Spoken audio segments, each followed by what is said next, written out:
All right, what's up? What's up, Hemi? What's up, guys? You happy to be here? Yeah.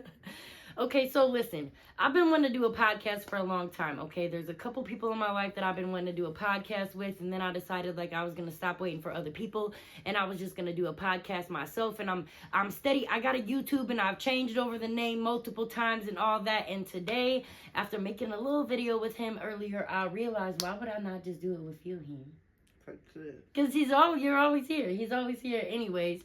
Everybody loves you. I love you. You got the best personality, and I think you got a story that needs to be told. Not only that needs to be told, but a story that a lot of other people also have. So you telling your story is gonna help them feel like someone is telling their story too. If that makes sense, it's gonna help them feel seen. So why don't you introduce to anybody? A lot of people are already going to know who you are from my page, but let's act like you're talking to someone who's watching this video for the first time and they don't know you. Introduce yourself and tell us who you are. Hey, my name is Heim Bryant. I go by Heim. Okay. What's your sign?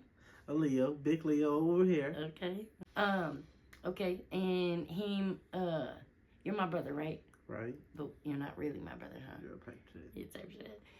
So I met Jaheim, like 3 years ago? You was 20 when I met you, and you're 23 now. So this year you're gonna be 24. Yeah. So it'll be your 4th year as a part of the family. That's amazing.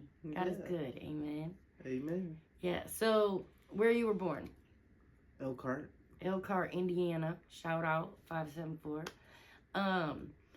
So we. Tell your story. Let me just say that. Tell your story. However, whatever, however you want to say it, whatever parts you want to share, however you want to tell them. Tell your story of like who you are and how you got to being a part of my family. Okay, so I don't know where to begin. Okay, so you were born in Elkhart and your mom was around in the beginning and then she kind of took off, right? Left at 3 years old. Okay, relatable as fuck. Same. R.I.P. Mom. But then your dad took care of you, right? Right. Yeah, and y'all had a good life. Like you struggled, we all struggled. You know, wasn't rich and shit, but your daddy made shit happen. Moving house to house to house. Right. So like maybe not stable, but you were loved, and your dad tried. He did the best that he could. We did have our own place at one time. Yeah. Okay. And it was you and your siblings, right? Right. And how many? 3. Yep. And y'all are all around the same age, right? It's like boom, boom, boom in order. Yeah. Are they both older than you? 2 of them, yeah, and I got a younger sister. Oh, yeah, 3. So there's 4 of you guys all together that grew up. Plus another grown 4, but the ones that grew up together. Yeah. There was 4 of you. Yeah. And you're the second to youngest. There's only one is younger than you, right? Right. And then you got 2 older siblings. Okay. So then, without getting into specifics, you guys fell on hard times and your dad ended up losing the house, right? Right. And so, is it at this time that you went into the foster system, or did you go with family? At that time, I was moving house to house, living with my sister. Moving my sister Tanila, and her electric got cut off, but she moved to another place. So my dad was at her old apartment, and the electricity got shut off. One day we was at school. Somebody came to the school to pick us up. My brother ended up running. I stayed back with my sister because she didn't want to run. You wanted to stay with her. Yeah. Right. So I stayed with her. Your baby sister, the one that was younger than you? Yeah. So we stayed with her and we got placed into we was in foster care already at one point, but we got placed with our sister. Right. Okay. So like it was like family placement at this point. And it was at this point that your dad was like just doing his own thing, but you guys were still seeing him from time to time and stuff, right? And then unfortunately he passed away, yeah? At the age of 15, yeah. When you were 15. Yeah. And so it was at this point that now you had been living with your sister, but it got to a point where she was like, she couldn't handle it. I can't handle it no more. Yeah. And so then you went into a group home? I went to foster care. Right. And so was it individual placement? It was another family. Okay, were you with your brother? We're going to try not to say names. If you can remember, try not to say any of your siblings' names just because we don't want to put their business out there. But were you with your brother? Yeah. Y'all were placed together? Yeah, and my sister was split. Okay. When did you get out of, you liked that house placement, that home placement? You talked to me about them before, right? They had bought you guys clothes and stuff like that. Yeah. They took good care of you. Me and my brother, we was at three different foster care places. 3 different individual homes, right? Families, yeah. Were they all good to you? Yeah. Thank you so much to those families, for sure. But we loved one family member, one foster No care. names. Yeah. One foster care family we love. Her name was Miss. No names. I said no names. He said her name was. Well, you can give her a shout out. That part's not negative. She was a foster care employee who made a difference in your life. Yeah. Go ahead, give her a shout out. Her name was Miss Cassandra Valentine. Miss Cassandra Valentine. If you happen to see this, thank you. Thank you for being a positive person and a person that he can look back on and think of and have good experiences with. So then it got to a point where you ended up not being, how come you had to leave the individual, the home you were in? What made you go to like a group home? My problems causing at the home. I was causing problems at the home. So you just had like behavioral issues? Yeah. And at this point, your dad had just died. Did your mom come back when your dad died? No. So when was the last time you seen your mom? At the age of 8 or 9. So your mom been gone for some years. Your dad, who was like the stable of your family, who had taken care of you, he just died unexpectedly, a massive heart attack, so no warning, nothing like that. And you're having to deal with all of this at being, what, 15? 15. And so, obviously, you had some behavioral issues. You were probably acting up a little bit. You were probably like, honestly, fuck this. Fuck everything. My daddy just died. I don't give a fuck about none of this. Fuck you, fuck you, fuck you. That's how you was feeling? Type shit. Yeah, I can imagine. So, they were like, okay, we can't do this no more. He's just too much. Yeah. And so they put you in a group home. Yeah. And what was the experience like there? It was alright. It was alright. Not difficult, but I mean, nobody wants to be there type shit. But it could be worse, basically. So you were just like taking it for what you can. Yeah. Okay. And then, so now at this point, how old are you? Say we're like 17. When you're 17, where are you at in the foster system? Take your time. I was probably at Basher. Okay, but I mean, okay. And that's another group home. So in between, from the time that your dad passed away and when you weren't in like individual placements anymore, you started being passed around from group home to group home. Some in Fort Wayne, some here in South Bend, some in Elkhart, right? Right. And then eventually, while you were in a group home, you had tried to run away. Right. And then you had gotten into some trouble. They couldn't keep you with the group home anymore. And because you couldn't go into any individual placement and there wasn't any more group homes that you could go to, they housed you in Elkhart County Jail. Yeah. And you were how old when you went into the jail? 18. Okay, so how long after your 18th birthday? I think I was 19. Let's back up a little bit. You went to jail. They housed you in jail for how many months? Like 3 to 4. Oh, let me just clarify. You didn't actually, commit any crimes, right? You didn't beat anybody up, nothing with weapons, nothing with drugs, no property damage, no nothing like that. Your crime was running away from the group home that you didn't want to be in. Yeah. Okay, so when they came to you and said you're gonna be released from jail, where did they tell you were gonna go? To the Faith Mission. Faith Mission, yeah. Did they have a program, because that's a shelter, right? In Elkhart. Did they have a program there that you could work, or it was just okay? But when you got out, you didn't want to be there because that was actually where your dad died, right? Right.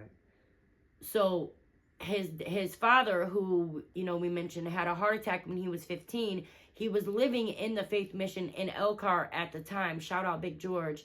And that was where he lost his life. So when you got out of foster care and they were like, you can go to the Faith Mission, you didn't really want to be there because it was just like, made you, yeah. Then you went to your families, right? Your sisters. Yeah. And your sister, love his whole family. His siblings, love them to death. So sometimes people upset me because they're like, where his siblings, where his family at? And they don't understand, like, y'all are all around like the same age and y'all was all having to figure it out together. Like, y'all was all literally in the same predicament. So yeah, you do have a couple siblings who are like older, but they all came through the same stuff and they're only a couple of years older and they all have kids of their own. I'd go to your sisters for a time, but things didn't work out there either, right? Right. Because I can attest that you can be a handful. You can be a lot to handle for somebody who doesn't have a lot of patience. But there's a really important part to this story that we haven't really gotten to yet. So at this point, you know, now that you know, because now that we've been getting you, you know, to the therapy and things like that, now you know that you actually have issues that you've probably had that your whole life that no one's ever really noticed, right? Right. That you are probably like autistic slightly or somewhere, and it's just, I seen a face. Does that make you feel some type of way? No, because you know that doesn't really mean anything. That doesn't mean you're dumb or stupid. It actually means that you're smart. Autistic people, they're incredible. They're amazing. Their brain literally just works different. It doesn't mean dumb. It doesn't mean special. It means different. Your brain just works in a different way. So, but after going to doctors and therapy and stuff, you know, we found some stuff out, but let's not jump the gun too much, okay? So, you were living with your sister. You can be a little bit hard to handle, and your sister was finally like, I love you, but you got to go, bro. Yeah. And that's how, when you had gotten dropped off at the Hope, right? Right. But the Hope didn't have no beds. The Hope is a process. Love the Hope. Shout out Hope Ministries in South Bend. Changed my life. I will forever, ever be an advocate. But it's a process to get in there. But you went in and they didn't have no beds? Yeah. So at this point, there's nowhere for you to go. So you're like, well, we out here. I'm out here. So what'd you start doing? The first thing I did was buy a black. Black and mild sweet. I got With no ID? no ID. Because you had no ID, no birth certificate, no social security card, no nothing at this point? At this point. Nothing. Nothing. Not even the school ID? Not even the school ID. The struggle is real. But shout out to the person who let my mans get a black, you feel me? So you got a black. Okay, keep going. And I got a black, so I'll just walk in the streets with my basket of clothes. No, wait. I actually ditched my basket of clothes. Because who wants to carry around a fucking basket? Who the fuck would carry around a basket of clothes in the bed of the bride? So now you have nothing. Or you ditched it so hoping that you could come back to it. Yeah. Did you? Was it still there? Because yeah. Really, that's a miracle. Look at God. Look at God. Still there. Okay, so now you're just doing like I don't want to say homeless, but the unhoused. The unhoused thing. I was homeless. I was homeless. Type shit. So, and the homeless people around here, they all basically, there's only so much you can do. Like they'll go to the library, hang out to the library. They might go to the Black Center. So there are certain, there are places in South Bend that the unhoused population knows that they can go. And then Hope Ministries to eat food and stuff, or Broadway Church or Our Lady of the Road. There are different. So this is where what you were doing for a couple months. You had, I'm not gonna lie, you started hanging out with the wrong people. I mean, you were homeless, so like your options were slim, but you was kicking it in the trap, right? You was. I'm gonna tell you how I got to the trap. Oh yes, please do, please do. So this is how I got to the trap, guys. Okay. So one night, I was with this guy who was in the truck. It was two other guys and me and two other guys. And they was like, y'all want to go to this place? And I was like, yeah, let's slide over there. Okay, See what everybody on. not a good decision, but keep going. That's what I said. Let's fight over there and see what everybody on. So I walk up. I instantly know it was the trap because there was a lot of people with luggage.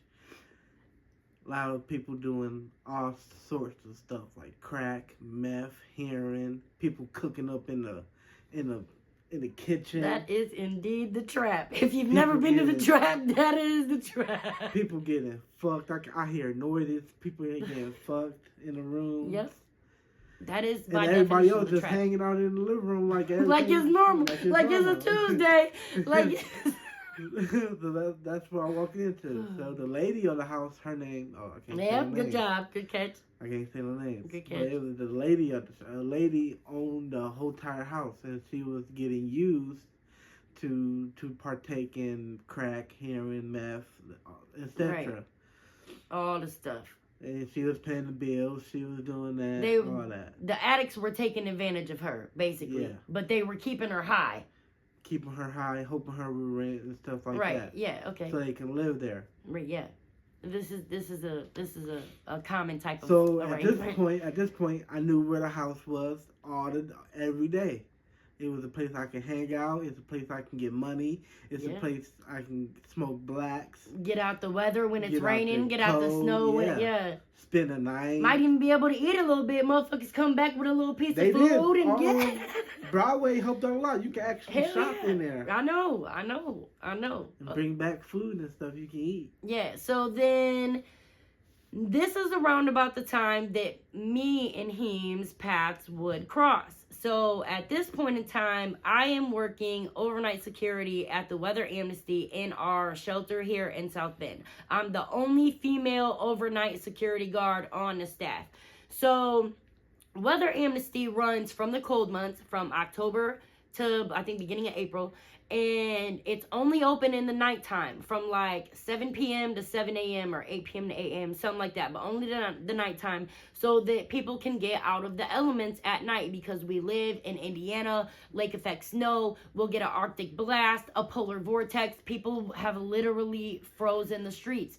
We have a pretty big homeless epidemic in South Bend. So I worked at the shelter. I'm overnight security. Heim comes into the shelter, him and a couple other young guys his age. So I'm knowing him just from coming in. But you weren't one of the ones that was like a everyday in the Weather Amnesty shelter every night type of person. You would come in every once in a while, but then I would go a couple days or even like a week or two and I wouldn't see you again after that. So you would be like in the trap and stuff. Yeah. When you weren't. But then sometimes the trap would just be too fucking much and you would just need a break to go. And you knew like at least at the Weather. I would be smelling too much meth or heroin. And at this point, crack. No, you've never done no drugs at this point, right? None of them. And I didn't do none of them. But like maybe a little weed and whatnot. Yeah. But like at this, no meth, no heroin, no crack, no popping pills or anything like that. No zennies. Good job. Keep it that fucking way. You hear me? Keep it that fucking way. He said no zennies. Okay, so he coming into the Weather Amnesty every once in a while because when you come in there, like there's no food or nothing like that there, but you come in, you get out of the elements, everybody gets a mat, it's this big open room that's got a bathroom in the middle. And let's say 100, well around about 100 mats. What was the point? I don't know. An idea. It's like 100 mats around this big building, okay? We had two separate sides. We had a men's side and we had a female side. You had 3 different sides. And the family side. I know, but the men would overflow on the family side a lot because we didn't really have a whole lot of family. There were 2 or 3 families that would come in. Families with children. Yes, families with children. I'm thinking of one mom specifically who would come in, stay in the shelter with her 2 kids, wake up in the morning, go in the bathroom, wash them up, get them ready to school, get them dressed. You know who I'm talking about? Yeah. Send them to school, bro.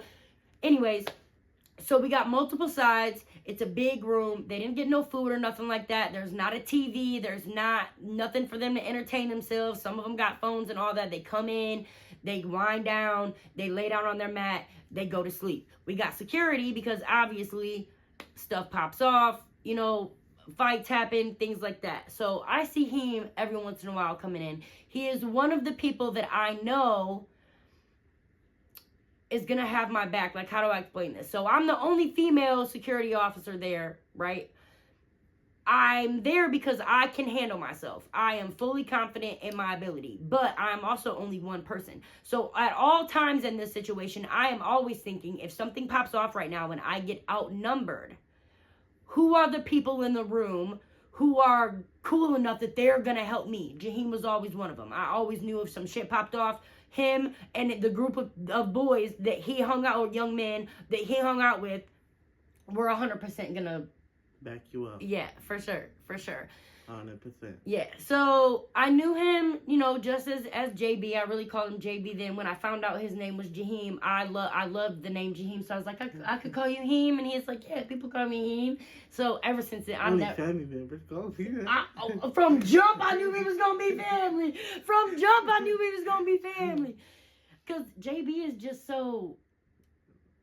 not personal, you know what I mean? That's like a street name or something like that. So anyways, so now I know him, and it come down because it's getting a little longer. I didn't want to have an hour-long first episode for the very first podcast, but because we got to have some stuff to talk about later on down the line. But one night it was really cold. It's a polar vortex outside. It was cold, right? Oh, God. It was cold. It looked like Antarctica in Indiana, okay? We were full, max capacity, didn't have no more mats for nobody. It's late at night, it's a knock on the door. I go open the door, it's an old man. He looked half froze to death already. He said, can I please come in? Tears in my eyes, bro. I gotta tell this man, we don't have any mats. We're at capacity, knowing there's no place else for him to go. This is the only service like this in the whole city of South Bend at this point, right? Or still, and it's not even a thing anymore now. Jaheim's like, he can have my mat. And I'm like, what? And he's like, he can have my mat. He can sleep here. I'll just sit up in the chair all night. So what you was thinking when you did that for that old man? I was thinking, how the fuck could this be up? Yeah, and you was thinking you didn't want him to have to be outside.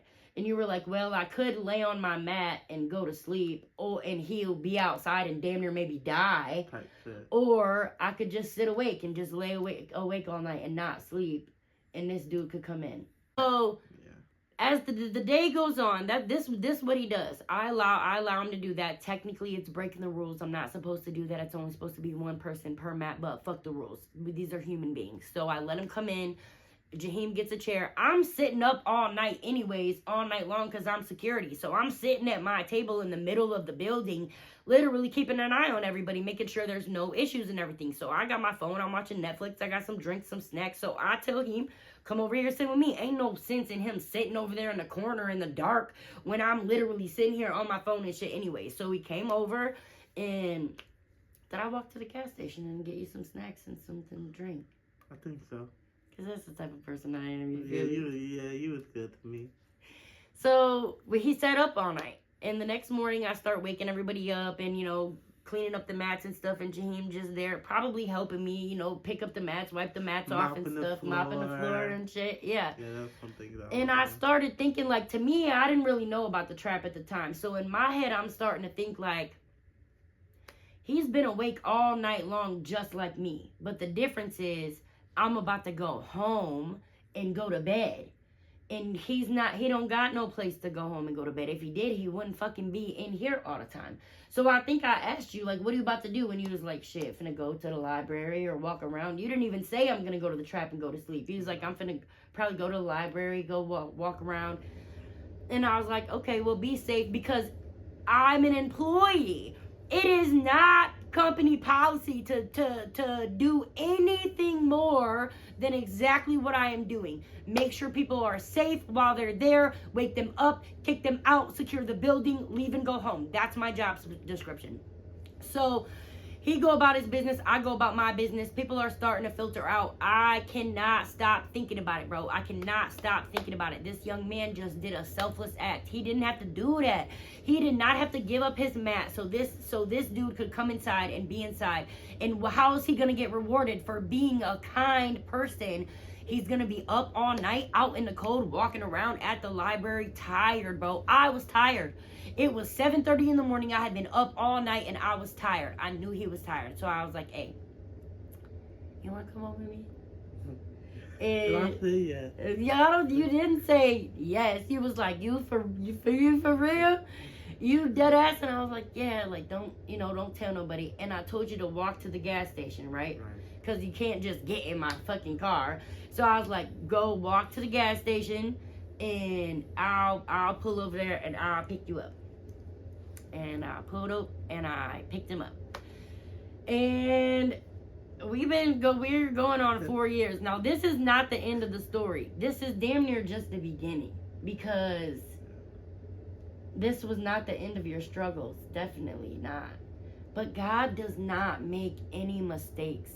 Because imagine if you would have started having the problems that you were having while you were on the streets.